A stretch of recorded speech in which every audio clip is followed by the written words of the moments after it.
All right, welcome back to Statement Piece. We have a very special guest today. Founder of tech company Database Devi and model, and Wellesley 2016 alum, Tara Gupta. Yay. Woo woo.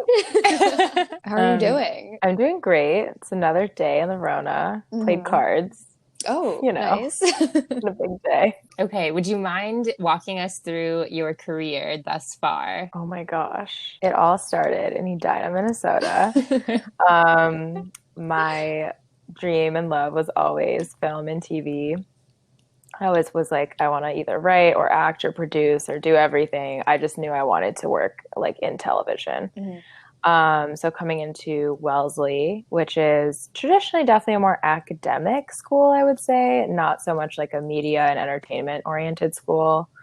Um, the only like media sort of major they had was CAMS, which is cinema and media studies, and it was like very much theory based, very academic. Like, let's write papers about philosophy and like the history of the moving image, which was not like super pertinent for me, but I was like, all right, this is the closest I'm going to get. Um, so I was lucky enough to run the satire news show at Wellesley called the Boob Tube, which taught me a lot of like production skills that I still honestly use to this day.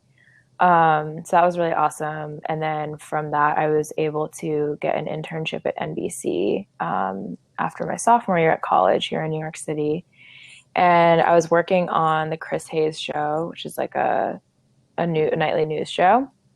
And so as interns, we were doing pretty much everything from like production to doing like the bitch work of like getting coffee and graphics and setting up the control room. Like we really got a hand at kind of everything. But what I learned from that experience was that I was like, this is a dead industry. Like the building itself was they couldn't update it to modern technology because they have all this live television airing.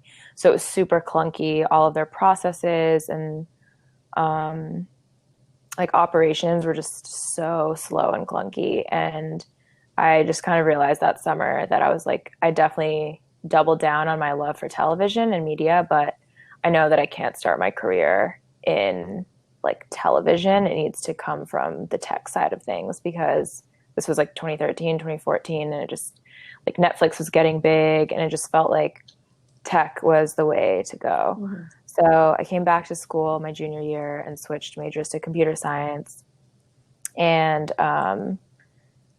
was kind of set my goal on working at Google, specifically because I was like, I understand that ads and big data are like the currency of the digital economy.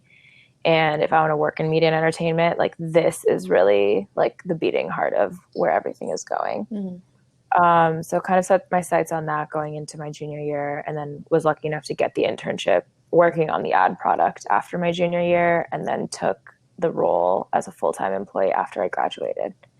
So I was at Google um, working on the ad side in New York, which was really awesome. So I was kind of in a mixed like business and product role where I was working with our engineers as well as working with the business side of things and was learning a lot.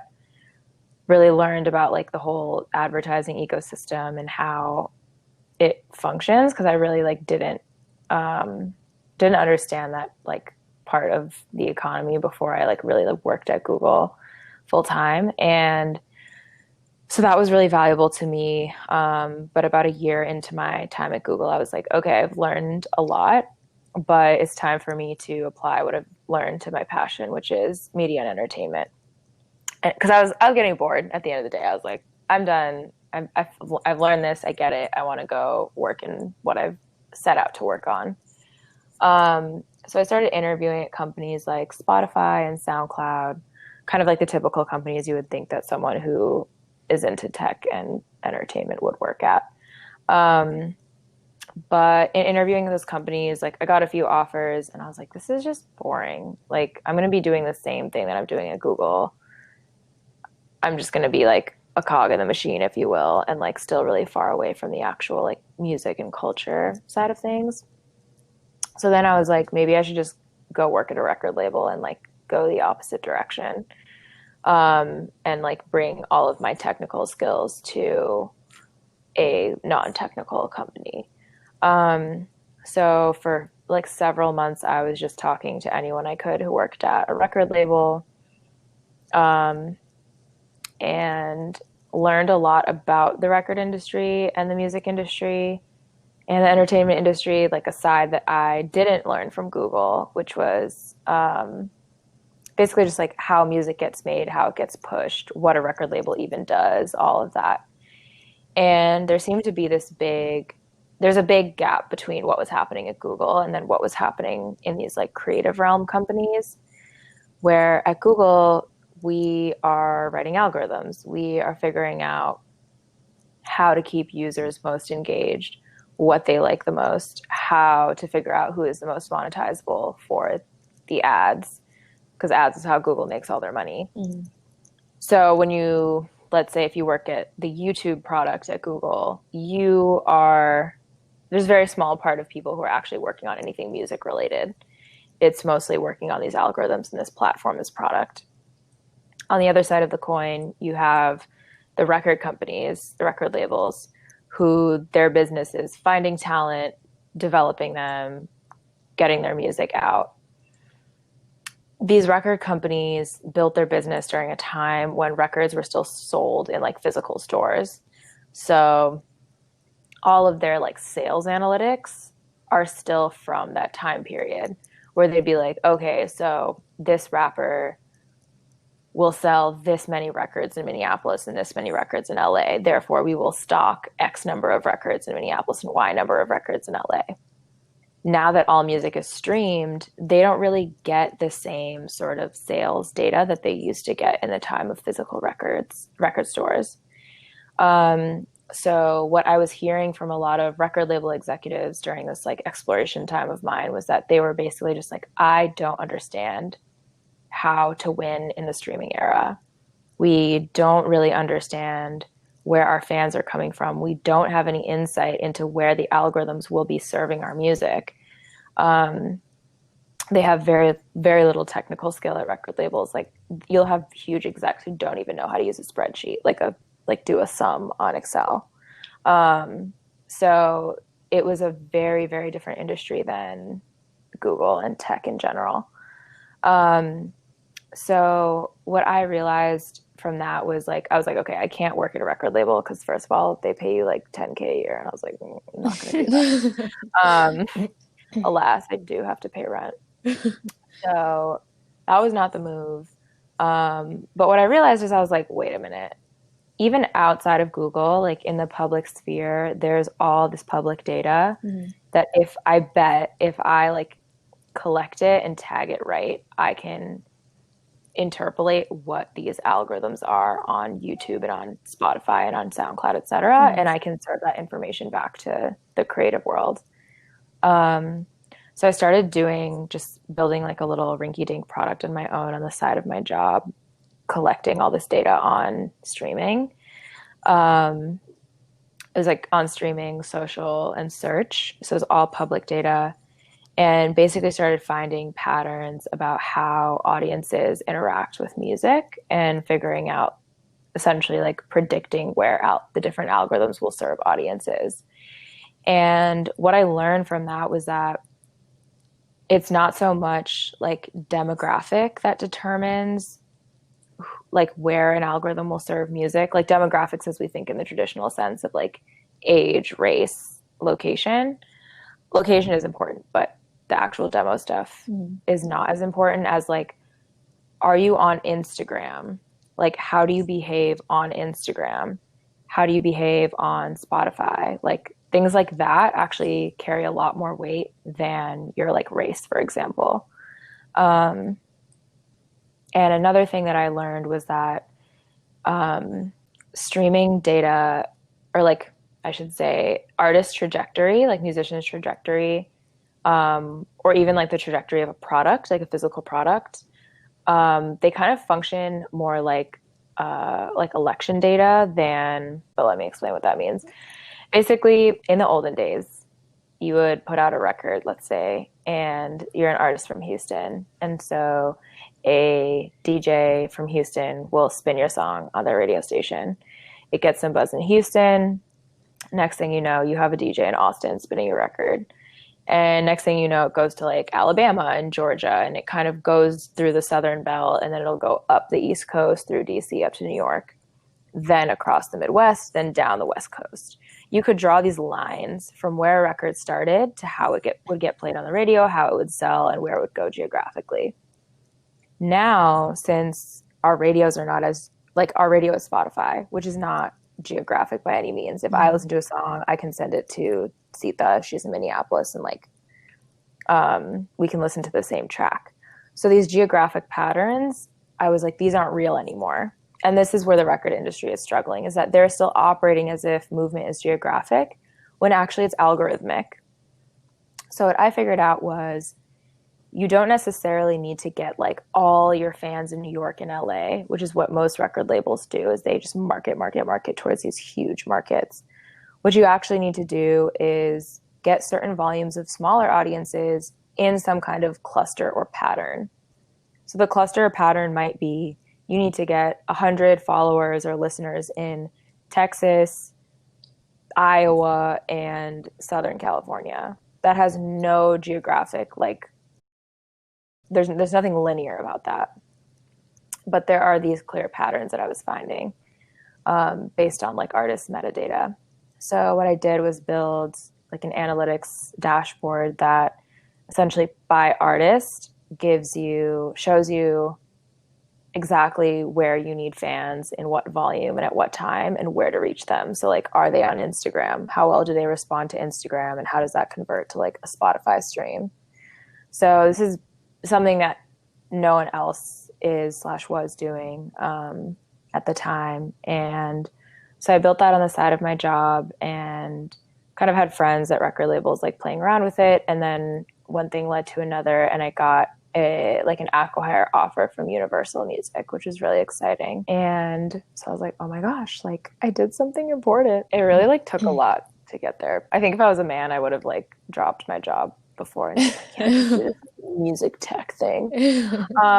Anyways, so I got that offer and then I turned it down because I was like, wait, this is super valuable and like I should do this on my own. Yeah, so that was 2 years ago officially that I left my job at Google and started my company. Since then, it's just been like the typical startup journey, I guess, like hiring people, figuring out sales, like figuring out how to upkeep a product, and some wins, some L's. It's a roller coaster. I have a really amazing team. And then on the side of my career is still like my passion for television, and specifically like writing and also being a talent and producing, have still been doing all of that stuff on the side. And it's kind of nice having a startup schedule because it does, even though it's like more work than a desk job, probably like in hours, it's like I get to manage it. And some days it's like a lot of work and some days it's no work. Mm-hmm. So can spend days like on set and writing or whatever it may be. So that is where we are today. Wow. That's awesome. So what a journey. When you were at Google, were you a software engineer? What I did learn about my CS degree was I was like, I know that I don't want to be like sitting in a room programming. That became like very clear to me because I was like, I just feel like I have so many like leadership skills and stuff that I want to use. So I was in a like business role. But the person who hired me was actually an MIT alum who basically made a special case for me to be in a business role where I was also doing some technical oversight, but was getting to learn like all this like business stuff. Cause I was like, I want to use my time. I want to basically go to business school without going to business school. Yeah. It's like, I'm not going to learn anything from programming more because I know enough that I can just hire engineers to do whatever I need to do. So how big is your company now? So right now we are 4. One here in New York City with me, who's our chief data officer, and a really close friend of mine. And then we have a few remote engineers in California. Oh, okay. Awesome. Would you say it's like optimized to where it is right now? Like it's the best version of what it can be, or is it something that you're constantly improving? That's a good question. It's It's a lot of like being really nimble and navigating change and ambiguity, I think. What's difficult about coming into an industry that's really antiquated and being like, hey, I'm bringing something that nobody else is doing to the table is that it's actually like the sales process that's probably the hardest, where it literally is a matter of like how you argumentate things. Is that a word? Like how you position things. And you're coming to people being like, the translation of a sale of my product is you're a fucking idiot and your company is going to die unless you do this thing. It's not like a super fun thing to hear. And especially when you already know you're on thin ice and that your industry is like dying and getting taken over by tech people. So it's always a tough conversation to have. And it feels like each sale is like moving a mountain. So I think that's probably the hardest part, is learning how to position ourselves. And then like, even in the 2 years that I've been doing this, like those first conversations were way harder than 2019, and now they're easing up in 2020. So it's like we keep sort of shape shifting to respond to what the industry is feeling and needing. Yeah. The product itself has not actually changed too much. So it's B2B sales. Yeah. One day we'd like to get to a point where we can be, where like, for example, any artist right now, because it's like big entities or management companies who are using the software, and they have like multiple artists whose analytics they're getting. But someday we'd like to get to the point where it's like an open product and any individual can just make an account and get their analytics. So how do you think it's going to change if there's different technologies or platforms that are going to come about in the next couple of years? There are a few other small companies who are trying to do what we do. What our strength is that I specifically and our chief data officer are super, super like in the scene of music. And like on the ground, like we've done and been around music and culture forever. And we have a really strong understanding of that side of things. And then we also are like insanely technically skilled. And what is special about our technology is the way that we tag artists and songs and music, which is very much grounded in our background in like the actual scene. And a good data analyst is able to contextualize data really well and able to actually tabulate data in a way, or collect and contextualize data in some very special and critically thought out way. We do that, I think, the best. Like, I genuinely don't think any other engineer on planet Earth has that skill. I can give you like a simple example. So like some of the other products that are out on the market, they like will collect streaming data and they'll collect like some social data. But what I haven't seen any other product do is they don't collect where an artist is from. To me, that's one of the most important pieces of data when you're trying to figure out the trajectory of an artist. Why? Because you blow up in your hometown first. It's very rare that you like will blow up in Timbuktu if you're from New York. So I'm like, why the hell does nobody else collect this very simple piece of data? So there is a lot of things that are just like, that's like a very, I feel like, I don't know, ignorant example, but How did you go about hiring everyone on your team? So the first employee who was an engineer was someone who I had met in like a hacker network that I'm in. And he was just like an awesome engineer. And I was like, I'm hiring. And then my chief data officer, Taylor, was my roommate actually for 2 years. We met on Craigslist. And she is, her background is in neurobiology, and she was doing big data stuff at Columbia Med. But she was someone who, like, we were in these streets together for years, like, just doing music stuff and being around, like, artists and shows and stuff. And she was trying to make moves from academia. So I was like, you are insanely technically skilled. You're a beautiful angel, and you get the tip I'm on. So once the time was right, she left her job and joined me. Wow, that's so interesting. So liberal arts. Very interdisciplinary, yes. Yeah, so I know you mentioned, like, if you were a man, you would have left. How did Wellesley influence your approach to business? I think it definitely made me a lot more confident. And I think about, like, going to co-ed school. I went to the co-ed like until Wellesley. And I think that within the classroom dynamic, you are still operating gender within the classroom of like, I'm not going to raise my hand too many times because there's like boys in the classroom who are going to think I'm like too smart, or they're going to think whatever men think about women who like are smart and outspoken. And so I think something that's cool about Wellesley is that you're never operating in that space because there are no men in your classroom. And so you are purely operating like on spirit and on whatever your intellect like encourages you to do. Mm-hmm. So I think even like getting to the point of like developing a technology on my own, putting it out there, like networking, all of that, I think was very much like because of Wellesley. But at the end of the day, when I, for example, was going out to get money for my company, I was trying to raise money for a little while. I was coming with a 3.9 GPA, computer science degree, working at Google, had a working product in my hands, had this acqui-hire offer from literally the biggest music company on earth. And it was like, again, like moving mountains to get these VC people to consider me. I took all my CS classes at MIT, by the way. And like, whereas I knew classmates from MIT who are men who had shit GPAs, had no product in their hands, and would like go to VCs and they'll write them a $500,000 check to just go play with their dicks. So although I think Wellesley gave me this insane confidence that like truly like made me self-actualize in a way that I don't think I would have at a co-ed school, I still am like up against and have been up against the general sexism of this industry. Right. Yeah, I've read a lot of stats on how there's something like 2% of VC investors are women.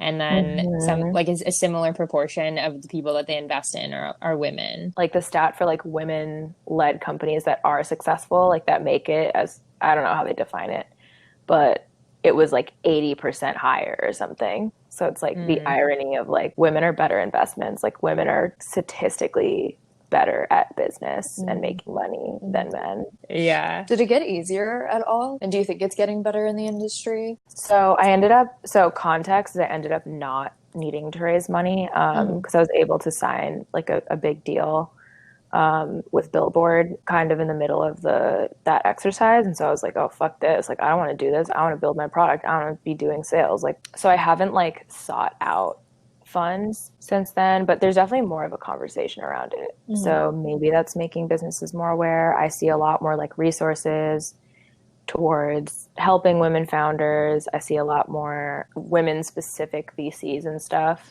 but I still, in my heart, I'm like, I don't feel like it's really changed that much in like 2 years. Yeah. What made you decide or pick Wellesley? The president of BoobTube, who is 2 years older than me, her name is Haley Lee.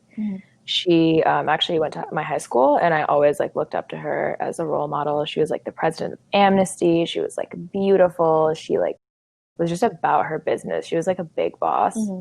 And she was also like a fellow Asian. When we went to like a very white high school. So she was someone who I always looked up to, and I had gotten into Wellesley, and she like basically convinced me to go there. She was just like, this is an amazing school. If you want to be a big boss, like you're going to be a big boss here. And I was just like, I want to be like a powerful woman. And this is where powerful women go. So one thing that I was curious about is how you think TikTok has altered the music industry and especially streaming patterns. Oh, that's a great question. So TikTok data is like my worst nightmare right now. So thanks. Even before, like songs go viral, like somehow, some way, whether it's from like Vine or Twitter so TikTok just adds another layer of like, here's another place where virality can happen. Their algorithm is really interesting because they like function purely off behavior within TikTok. So their algorithms are a lot harder to pin down also. Because there's not as much public data. And so I think TikTok also just makes the whole virality cycle like a lot faster. Like every new technology, it just democratizes what can go viral more and more. Like now we can have like a sound clip from the Kardashians from 10 years ago go viral. I would love for you to tell our listeners about how you got discovered. I think I haven't even told Sita this story, but I think it's so crazy. This is a crazy story. So this is like, I've always been like tall and thin and like, I think I'm pretty cute. But I never really thought about modeling because one, my mom would kill me, which is why I really hope this doesn't get back to my mom. Because even though I'm 25, I'm Indian and I am still a child. My mom was always really supportive of my film and stuff career. And so I never really took modeling seriously because I was like, oh, if I'm modeling, no one's gonna like take me seriously as like a writer or as a entrepreneur, whatever, blah, blah, blah. But it turned out, number one, you can make pretty decent money from it. And two, I was like, oh wait, all the same people who like run the TV and like film industry are the same people who like do castings for modeling, and the agents and blah, blah, they're all the same. I sold myself all that later. The original story was I was just like window shopping in this really expensive store. And the person working there was like, oh, are you a model? And I was just like, oh yeah, I'm a model. Of course I'm a model. And he was like, cool, we're having a casting. It was actually for Rick Owens this weekend. And I was like, okay. And so I went to the casting and I booked the job. And I was like, that was right when I started my company. So I was like, I have no funds. Like I have no funding yet. I have no clients. I have like my savings from Google, but I was like, oh sweet. Like I can do this, make a couple racks a month. And like, that's awesome. Off of that job, like I just kept like making friends with everyone on set and like kept getting referred to jobs. And like, it's like one thing led to another, and was just like consistently booking jobs. And then was like doing that for a while. And then earlier this year, got signed to an agency, and that just like makes your life easier because you don't have to be like chasing jobs. And because at the end of the day, there's like a million beautiful girls. It's really about, especially in New York City, it's about like who you know. It's still a very relationship based industry. Also got represented this year by like a talent and writing agent. So now I have like that side sort of going too. And I hope that all of these things work in tandem to ultimately like write and produce television. Like my dream state would be Ray, where you're like writing, where you're like the creator, so you're like doing the writing and like concepting, and then you're also the talent. I think that would be really awesome. How has going to Wellesley shaped your approach to modeling? Maybe I'll just use like feminism for placement for the word Wellesley for like the sake of what I will say. I was not being kind to myself in the assumption, like I was being an anti-feminist when I was assuming that if I make use of my like physical, like sort of conventional feminine beauty, that people will not take me seriously in the business and writing realms. That was selling myself short. I think that's something that like misogyny wants us to believe, like ugly women should be in business and like do these like manly tasks, and like beautiful effeminate women should do these like fluffy jobs like modeling. And now I've come to a place where I'm like, no, like I am a multifaceted, multidimensional, badass boss bitch who is super good at her job, her like STEM job, if you will, and who is also beautiful and fabulous and loves being in front of the camera. And I love clothes. Like fashion has been my number one thing, like since that's been the through line of my life. Like before I was interested in film or TV or anything. And I'm like, that all of these things can be true. And I think that is ultimately the goal of feminism, is to show us that like we are all so multidimensional, and there's no career or combo of things that like should be gendered. And like you can have it all, and you can be whatever you want to be at the same time. I reflect a lot on the wage gap, but it's interesting because in modeling, the highest paid models are all women, and I think modeling is probably one industry where there isn't a wage gap, or if there is one, it's more towards women. I've been thinking about this a lot too. I've been thinking a lot about race actually in this as well, where on sets of like a lot of brands that I've been on, all the models will be models of color, and obviously like we're all women. And at first I was like, oh my gosh, this is so great, like representation is getting better. Like honestly, I can't even remember the last time I like worked with a white model. So, and like if you look at any brands like Instagram or other ads, it's all very diverse. And in my head at first I was like, oh, this is a step in the right direction. But then when I think about it, I'm like, okay, even like the big model girls, like some of the girls in my agency who are really, really big, they're not making more than like 10, maybe 20K at a shoot. Someone like me is making in the thousands, below double digit, below 10K. So I'm like, okay, so I go to the shoot, I work a day, let's say I make 5K that day. They have unlimited rights to the images. I'm paid as a freelancer, right? There's no healthcare, there's no insurance, I still have to pay taxes on it, and so on. So yet all the people behind the camera, all the people on the crew, the producers, the people who run these companies, they're all white, they're mostly men. There's certainly not like women of color who generally are like middle class. Like you don't see many like upper middle class girls going into modeling.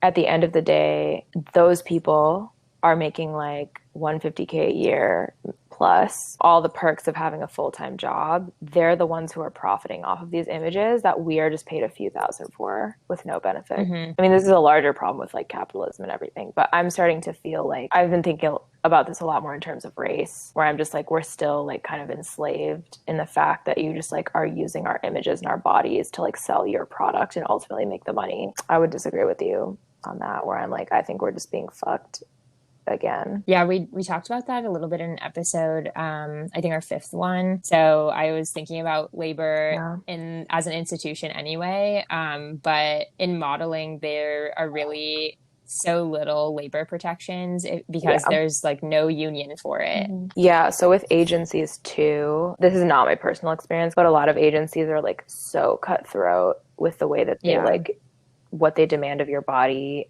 in terms of like things like the classic things of like losing weight and stuff like that, and also like how much they work you. So it's like just all out of your hands and they can just drop you. There's really no protections in any of these contracts that like gives you any sort of protection. So you're like free falling in terms of money at all times. I was listening to this podcast with Coco Rocha, and she does like a model boot camp type of thing. And she was saying like one whole day, now they've moved to virtual, but one whole day is like teaching these young girls how to read through contracts and how to know how to protect themselves, because it really is something that people aren't really trained to do, and especially when you're so young, it's so easy to be taken advantage of. So through everything, like what would you say has been your biggest learning experience or your most valuable experience? I think really just like I was saying to you the other day, Catherine, on the phone, of like, what would a man do? I think the translation of that statement is really just like, know your worth and be confident. There's a lot of people that will make you feel like you don't know what you're talking about. You don't know what you're doing. What you're bringing to the table is invaluable. Or like for modeling, you might think you're like ugly or short or whatever, looking old. But at the end of the day, you have to just continuously remind yourself of what you know and what you're good at and what you're bringing to the table, and make sure that people know. Because every time I failed is when I like listened to some crazy person or was dealing with a crazy client or something like that and not standing up for myself. And I'm like still learning how to do that. One of our last questions that we always like to ask our guests is, what is your favorite statement piece? I can't do that to me. There's so many. I'm big into Pinterest because that's where I can like catalog. Like I used to like keep collages because I used to cut out like Vogues and magazines and like keep them all. And then like I would have files in my computers, like every fashion show, like a screenshot, like impeccably labeled. But now I have Pinterest, so I don't have to do all that. Let's see. I guess statement piece that I wear day to day it's called a nut or a nose ring, and it's like a family piece, and I love her. Oh, love that.